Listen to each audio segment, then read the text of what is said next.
The grand ballroom fell deadly silent. 20 of the world's most powerful businessmen sat frozen around the golden table, their faces pale with shock. Sheikh Omar al-Mansouri, the richest man in Dubai, had just asked a simple question in Arabic. But only one person in the room had answered him, a young black girl in a simple white dress, standing quietly beside her mother near the servant's door. "Yes, sir. I understood every word you said." The words hung in the air like thunder. Every eye in the room turned to stare at 12-year-old Amara Johnson, whose mother cleaned the Sheikh's mansion. The girl's voice was clear and confident, her Arabic perfect. But what made everyone freeze wasn't just that she spoke Arabic. It was what she had just revealed about every single person sitting at that table. Wait, if you are human and you believe kindness matters a lot, a like and subscribe to my channel will create a positive feeling, and drop a comment about where you're watching from. The Sheikh's dark eyes sparkled with something between surprise and approval. He slowly stood up from his chair, his white robes flowing like water. The business meeting he had been hosting, the most important deal of the year, was about to take a turn nobody expected. But to understand how we got to this moment, we need to go back to the beginning. Back to when everything started 3 weeks ago, when Sheikh Omar made a decision that would test the character of everyone around him. Lily Steve wiped the sweat from her forehead as she helped her mother, Deborah, clean the massive windows of the al-Mansouri mansion. The Dubai sun blazed outside, making the glass so hot it almost burned to touch. But Lily didn't complain. She never did. "Mama, why do we have to work on Saturdays too?" Lily asked softly, careful not to let anyone hear her. The mansion was full of important people today. Business partners, lawyers, and wealthy investors who spoke in loud voices about millions of dollars. Deborah looked at her daughter with tired but loving eyes. "Because, baby girl, we need every penny we can get. Your school fees are expensive, and I want you to have the best education possible. One day, you won't have to clean houses like your mama." Lily nodded, understanding more than a 12-year-old should have to. She had been coming to work with her mother for 2 years now, ever since her father died in a car accident. The Sheikh allowed it because Lily was quiet and stayed out of everyone's way. She would sit in the corner with her books, studying while her mother worked. What nobody knew, not even her mother, was that Lily had been listening. For 2 whole years, she had heard every conversation, every meeting, every secret deal that happened in this house. And Sheikh Omar al-Mansouri spoke Arabic during his most private conversations, thinking nobody could understand him except his closest advisors. But Lily could understand every word. She had taught herself Arabic by watching videos on her old phone and listening to the Sheikh's conversations. She was fascinated by languages, and her brain soaked up new words like a sponge. Hebrew, French, Spanish. She was learning them all in secret. But Arabic was special because it opened up a whole world of secrets in this mansion. Today felt different, though. There was tension in the air, thick like honey. The Sheikh had been pacing around all morning, making phone calls in angry Arabic. Lily pretended to study her math homework, but her ears were focused on every word he said. The Sheikh had whispered to his personal assistant, "This meeting will reveal the truth about each one of them." Lily's heart started beating faster. Something big was about to happen, and somehow, she felt like she was going to be part of it. She just didn't know how big her part would be. The businessmen began arriving at exactly 2 p.m., their expensive cars pulling up to the mansion's golden gates. Lily watched from the window as they strutted in wearing suits that probably cost more than her mother made in a year. They laughed loudly, slapped each other's backs, and spoke about the Sheikh like he was their best friend. But Lily had heard what they really said about him when he wasn't around. She knew their secrets. She knew who was planning to cheat him, who was lying about their companies, and who was secretly working with his enemies. As the meeting was about to begin, something unexpected happened that would change everything. Sheikh Omar suddenly stopped at the doorway of the meeting room and turned to look directly at Lily. His piercing eyes seemed to see right through her, as if he knew something nobody else did. For a terrifying moment, Lily thought she was in trouble. "Deborah," the Sheikh called to her mother in his deep, commanding voice, "bring your daughter into the meeting room. She can sit quietly in the corner and do her homework." Lily's mother looked shocked. In 2 years of working here, the sheik had never asked for Lily to be present during important business meetings. "Sir, are you sure?" "She won't disturb." "I'm sure," the sheik interrupted with a slight smile. "The child is always so well behaved. She can stay." What Lily didn't know was that Sheikh Omar had been watching her for months. He had noticed how intelligent she was, how she absorbed everything around her like a little sponge.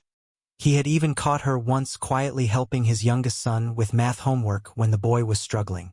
But most importantly, he had begun to suspect that she understood more than she let on. Today's meeting wasn't just about business. It was a trap. As Lily sat in her usual corner with her books, the 20 businessmen filled the room.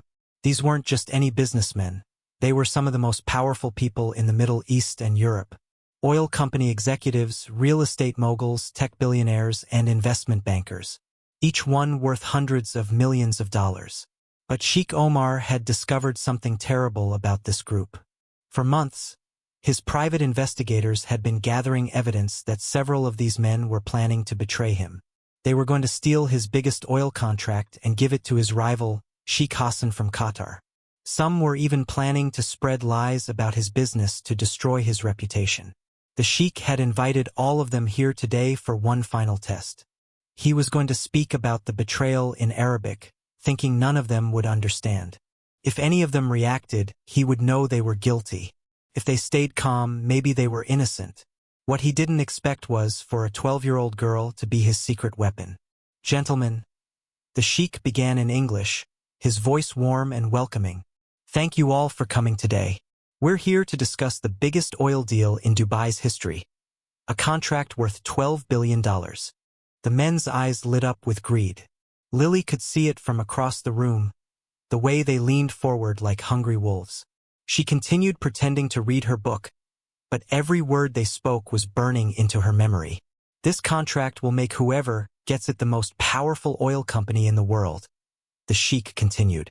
"And I'm planning to choose my partner very carefully." Then something strange happened. The sheik's assistant, Mr. Khalil, whispered something in his ear that made the sheik's face go dark with anger. He excused himself and stepped outside for what seemed like an urgent phone call. The moment he left the room, the businessmen thought they were alone. They didn't notice the quiet black girl in the corner, and they certainly didn't think about the maid cleaning nearby windows. That's when their true faces came out. "Finally, the old fool is gone," laughed Marcus Weber, a German businessman with a thick beard. "Did you all get the message from Sheikh Hassan? The plan is working perfectly." Lily's blood ran cold. She kept her eyes on her book, but her ears were recording every terrible word.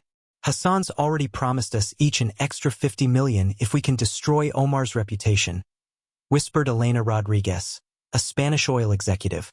"All we have to do is make him look incompetent in front of the international media. And steal his client list," added James Mitchell, a British banker. "My team has already hacked into his computer systems. We'll have everything by tomorrow." Lily's hands started shaking. These people weren't just business competitors, they were criminals.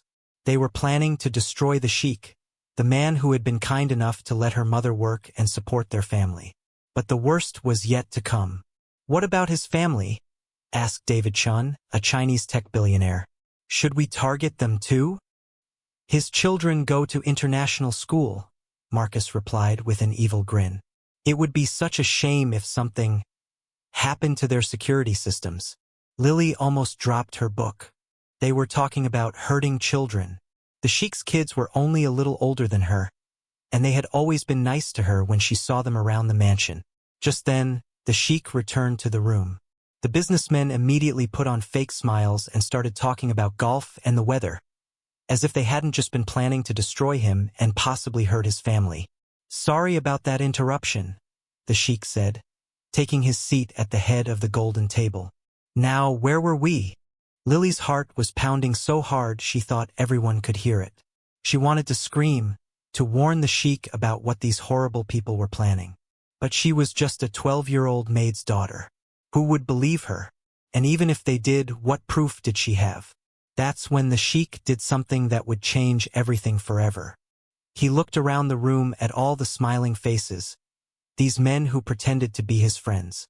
Then, in perfect Arabic, he said something that made Lily's eyes go wide with shock. "I know that some of you are betraying me. Who among you wants to confess this before I reveal everything?" The businessmen kept smiling and nodding, having no idea what he had just said. They thought he was welcoming them or talking about the weather. But Lily understood every single word, and she realized this was her moment. The sheik was giving the traitors one last chance to confess. But since none of them spoke Arabic, they couldn't even understand the opportunity they were being given. Except Lily could do something about it. Her hands trembling, she slowly stood up from her corner. Every person in the room was about to discover that the quiet little girl they had ignored for 2 years was about to change all their lives forever. "Yes, sir. I understood every word you said. And I know who is betraying you." The words came out of Lily's mouth like a bomb exploding in the silent room. For a moment, nobody moved. Nobody breathed. The 20 powerful businessmen sat frozen in their chairs, their faces turning white with shock and fear. Sheikh Omar's eyes widened with surprise, then slowly filled with something that looked like pride. He had suspected this intelligent girl might understand Arabic, but hearing her speak it so perfectly still amazed him. You speak Arabic?" Marcus Weber stammered, his face now red with panic. "How long have you been listening to our conversations?" Lily's mother, Deborah, dropped her cleaning cloth and stared at her daughter in complete shock. "Lily, what are you doing? Sit down right now." But Sheikh Omar raised his hand to stop her. "No, Deborah, let your daughter speak. I think she has something very important to tell us." He turned to Lily with gentle eyes. "What do you know, young lady?" Lily's knees felt like jelly, but she knew this was the most important moment of her life. She had to be brave. The Sheikh's family was in danger, and she was the only one who could save them. "Sir," she began, her voice getting stronger with each word, "these men are not your friends. While you were on your phone call, they said terrible things. They're working with Sheikh Hassan to steal your oil contract and destroy your business." The room erupted into chaos. "This is ridiculous," shouted Elena Rodriguez, jumping to her feet. "You're going to believe a child over us? We're worth billions of dollars." "She's lying," yelled James Mitchell. "This is some kind of trick." But Lily wasn't finished. Her fear was turning into anger as she remembered what they had said about the Sheikh's children. "Mr. Marcus said Sheikh Hassan promised them each $50 million to make you look bad," she continued, pointing directly at the German businessman. "And Ms. Elena, you talked about stealing client lists. Mr. James said his team already hacked your computers." The faces of the accused men were now pale as ghosts. How could this little girl know such specific details unless she had really heard their conversation? "But the worst part," Lily said, her voice now shaking with emotion, "is that Mr. David asked about targeting your family. Mr. Marcus said it would be a shame if something happened to your children's security at their school." The temperature in the room seemed to drop 10 degrees. Sheikh Omar's face went from surprise to pure fury. These men hadn't just planned to steal from him, they had threatened his children. "Is this true?" the sheik asked in a voice so cold it could freeze fire. The guilty businessmen started talking all at once, their voices overlapping in desperate denials. "She's making it up. We never said that. This is a setup." But their panic was proof enough. Innocent people don't act so scared when accused of something they didn't do. Sheikh Omar stood up slowly, his tall figure casting a shadow over the entire room. "Gentlemen, I invited you here today because I suspected some of you were planning to betray me. But I never imagined you would threaten my children." He walked over to Lily, who was still standing but now shaking like a leaf.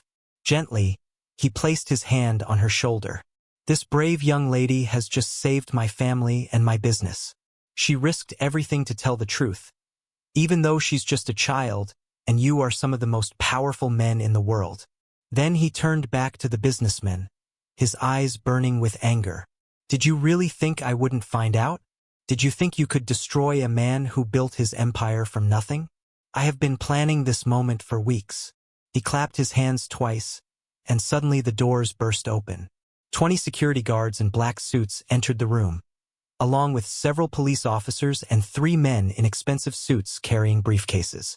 "Gentlemen, meet my lawyers and the Dubai police," the sheik announced with a satisfied smile. "They've been listening to this entire conversation through hidden microphones. Everything you said today has been recorded." The room exploded into panic again. Marcus Weber tried to run for the door but found his way blocked by security guards. Elena Rodriguez started crying, begging for forgiveness. James Mitchell was shouting about his lawyers and demanding phone calls. But the sheik wasn't done yet. "You see, I've known about your little conspiracy for months. My private investigators have been gathering evidence of your plans to work with Sheikh Hassan.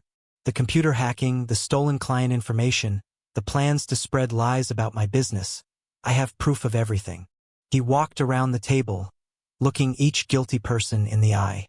"But what I didn't have was recorded proof of you admitting your crimes. That's what today was really about. I needed you to confess in front of witnesses."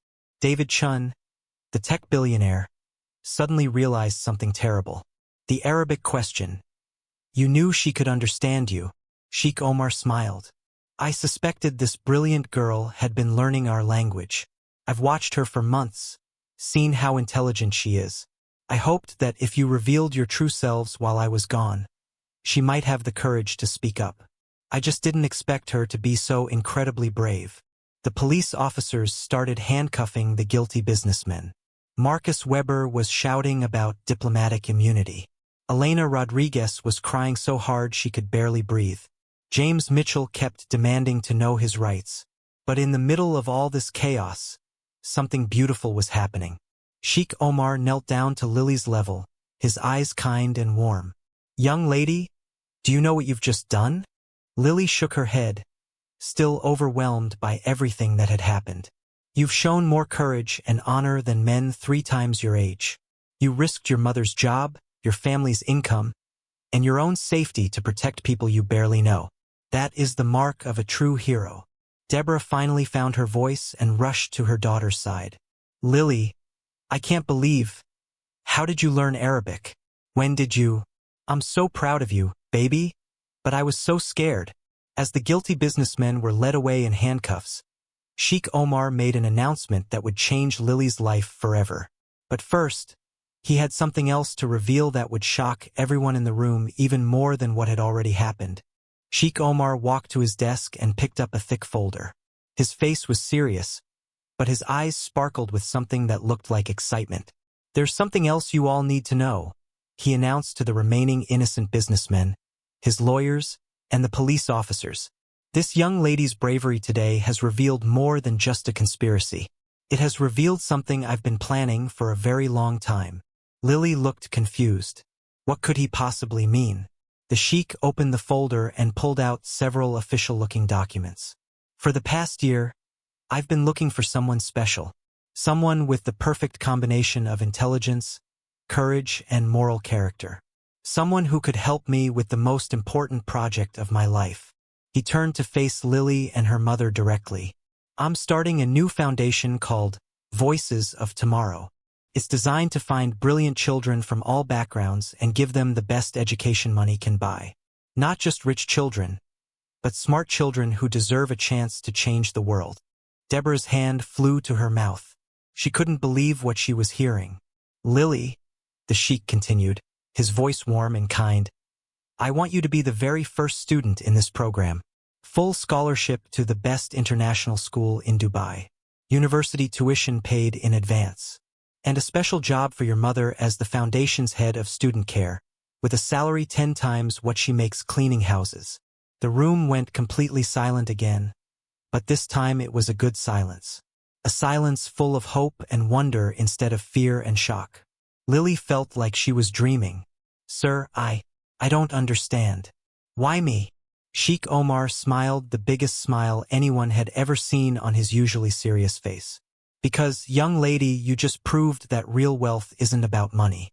It's about character. You had every reason to stay quiet today. You could have let these bad men hurt my family and steal from my business. Nobody would have blamed you. You're just a child, and they're powerful adults." He knelt down again so he could look directly into her eyes. But you chose to do the right thing even when it was scary.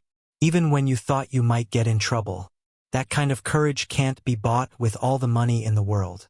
And that's exactly the kind of person I want to help change the future. Deborah started crying, but these were happy tears. All the years of working 2 jobs, all the nights worrying about school fees, all the times she wondered if she could give her daughter the opportunities she deserved. It was all about to change. There's more, the Sheikh continued, and somehow his smile got even bigger. I've also discovered that Lily speaks 4 languages fluently. My investigators tell me she taught herself Hebrew, French, and Spanish in addition to Arabic, all while maintaining perfect grades in school. Lily blushed. She had never told anyone about her secret language learning, not even her mother. This foundation will have schools in 12 different countries. I need someone who can help me communicate with children from all over the world. Someone who understands what it's like to dream big even when you don't have much money. Someone who knows the value of hard work and honesty. He stood up and addressed the whole room. Ladies and gentlemen, meet Lily Steve, the youngest consultant in the history of international education. When she's not studying, she'll help me design programs to find other brilliant children like herself. One of the innocent businessmen, Mr. Alessandro from Italy, started clapping. Then the lawyers joined in. Soon the whole room was applauding for the brave little girl who had saved the day. But the Sheikh had one final surprise. Oh, and Lily? Remember how you were worried about your mother having to work on Saturdays? Lily nodded, still overwhelmed by everything that was happening. Well, as the Foundation's head of student care, your mother will have weekends off, and summers off, and enough vacation time to travel with you to visit all our schools around the world. Deborah couldn't hold back her emotions anymore. She rushed to the Sheikh and, forgetting all protocol, gave him the biggest hug of his life. "Thank you," she whispered through her tears. "Thank you for seeing my daughter's worth when I was so scared no one ever would." Sheikh Omar hugged her back gently. "Deborah, you raised an extraordinary young woman. The world needs more mothers like you and more children like Lily." As the celebration continued around them, Lily thought about how different this day had started. This morning, she had been just a maid's daughter, invisible to the powerful people around her. Tonight, she would go home as a scholarship student, a foundation consultant, and most importantly, a hero who had saved an entire family. The Sheikh's children arrived home from school just as the last of the police cars were leaving. When they heard what Lily had done, they insisted she stay for dinner. For the first time in her life, Lily sat at the golden table as a guest instead of watching from the corner. "You know what the best part of this whole story is?" the Sheikh asked as they all shared a meal together. "What?" Lily replied, still getting used to being treated like family. 6 months from now, when you're settled in your new school and your mother is running the foundation, we're going to start looking for the next brave child who deserves a chance. And you're going to help me find them." Lily's eyes lit up with excitement. "You mean I get to help other kids like me?" "Exactly like you. Smart kids who work hard, who are kind to others, and who have the courage to do the right thing even when it's scary." As the sun set over Dubai that evening, Lily Steve, the girl who had started the day as invisible as a shadow, fell asleep in her new bedroom in the guest wing of the mansion, dreaming about all the children around the world she would soon help discover their own extraordinary futures. Sometimes the smallest voice in the room turns out to be the most powerful one of all. And sometimes, when you choose courage over comfort, kindness over silence, and truth over safety, the whole world changes in ways you never could have imagined. The Foundation Voices of Tomorrow would go on to educate thousands of brilliant children from every corner of the earth. And it all started because one brave little girl decided that doing the right thing was more important than staying quiet.